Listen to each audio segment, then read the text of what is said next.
Hurricane Elsa is now a tropical storm, but overnight we don't know what's happened. So we have a crew here that are checking on all of the cats, making sure they're okay, and we'll be running around each one of these 200 cages today to make sure that there aren't any breaches before we let our interns or volunteers onto the property. So that's why we're here so early this morning.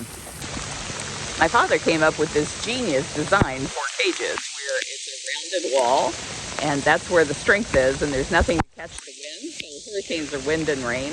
But what we're looking for is sometimes when the ground gets oversaturated like this, a tree can fall and lift up the edge of the cage. So that's what we want to make sure has not happened out here and doesn't happen. We'll have to be watching this for the next few days. Amanda! Yeah, you being Jeffy? Assurance, yes. I know, we're wanting to be assured. This hurts. Yeah, Bobcats don't care. You don't care about the water, do you? Des is smart. He's staying in the den, aren't you? I know how to stay dry. Crazy bobcats next. You want to show me? Show me everything, Max. Show me the whole cage. Yeah, I want to see. You know how to stay up there and stay dry, huh? Hey, Marianne. Yeah. Hutch is like, what was that? That was crazy, huh? I think you were in the driest spot. I think you should go back. Yeah, it's much drier over here than it is over there. You'd be swimming over there. Well, Nala has chosen to come out and see whether or not there's any food involved in all of this morning, even though she could go in the den. Jamie just reported that all of the big cats are accounted for and their cages are safe. So we're just checking on all of the last little cats. Everybody's getting a status report, and Hutch is wanting to know, when's breakfast?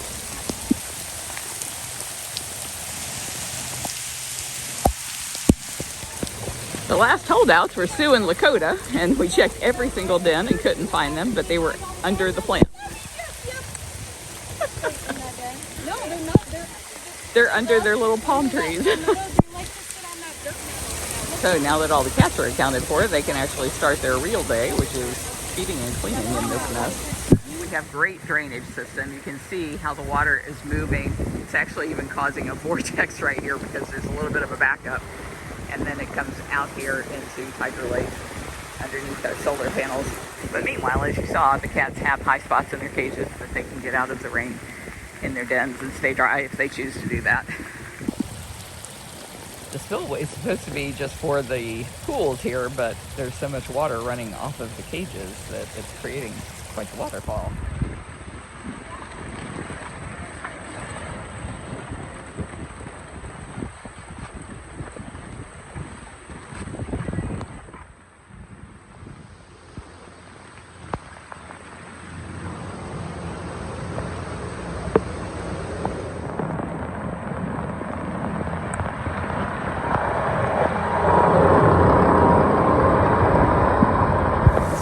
Staying high up there, not high and dry, but high anyway. And Jamie just called me and said the gift shop's flooding, so I'm headed over there now. Yeah, we got to check that out, Jasmine. Yeah, you need to go stay dry. Yeah. Oh, I know, it's so rainy.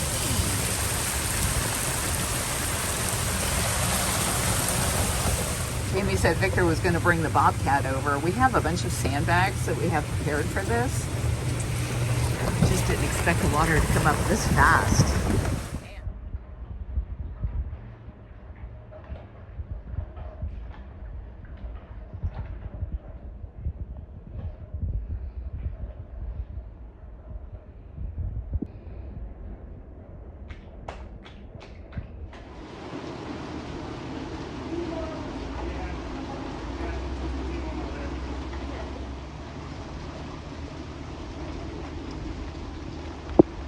This is the oldest part of the whole sanctuary is the original house, so it's much lower than anything else that we have on property, and it's starting to flood in the corner over there.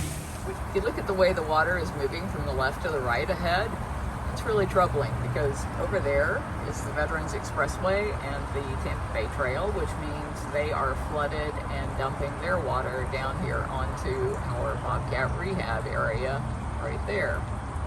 I just wanted you guys to see that the cats in the cages are in the high ground, and it's keepers that are wading through shin-deep water in between the cages, taking care of them. I just love all of our volunteers here that came in while it was still nearly dark to make sure that all the cats were in their cages and had safe, dry places to be. And these are the people that are going to be working throughout the day to make sure no trees go over and breach any of our cages, and make sure that the cats get fed. Cleaning the cages is going to be a little hard today. And these seabirds, they love this weather. I also want to give a huge shout out to all of our donors and supporters out there, and everybody who speaks up for the cats. Every bit of what you're doing is helping us put an end to the abuse so that big cats don't have to be kept in cages. They don't belong in cages, but they can't be set free. So all we can do is change the laws so that people cannot breed these magnificent animals for life in prison cells. And you can help us do that at BigCatAct.com.